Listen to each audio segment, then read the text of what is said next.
Hi అండి. ప్రతి వారం మా పిల్లలకి ఏదో ఒకటి హెయిర్ ప్యాక్ వేస్తాను కదా! ఈ వారం హెయిర్ ప్యాక్ చూసేయండి. అలాగే నా ఛానల్ మొదటిసారి చూస్తే తప్పకుండా సబ్స్క్రైబ్ చేసుకోండి. హెయిర్ ప్యాక్‌కి నేను 4 గుడ్లు తీసుకున్నానండి. 4 గుడ్లు మీరు పచ్చదనం కూడా తీసేయవచ్చు. లేక వాసన భరించగలము అంటే పచ్చదనం కూడా ఉంచుకోండి. అలాగే వాసన వికారం కలగకుండా మనం నిమ్మకాయ లేదా ఏదో కాయలు కలుపుకోవాలి. నేను బాదం ఆయిల్ కలుపుతున్నాను. ఆముదం, కొబ్బరి నూనె, అలాగే ఆలివ్ ఆయిల్ ఏమన్నా కలుపుకోవచ్చు.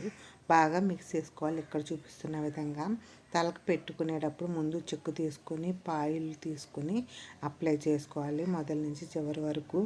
గుడ్డు కదండి, చేతికి అసలు ఉండదు. అందుకని నేను ఇక్కడ దూది తీసుకుని దూదితో అప్లై చేస్తున్నాను. అలాగే అరగంట లేక గంట తర్వాత తలస్నానం చేయాలి. తప్పకుండా హెయిర్ గ్రోత్ ఉంటుంది. తప్పకుండా ట్రై చేయాలి. జుట్టు వేగంగా పెరగడానికి సహాయపడుతుంది.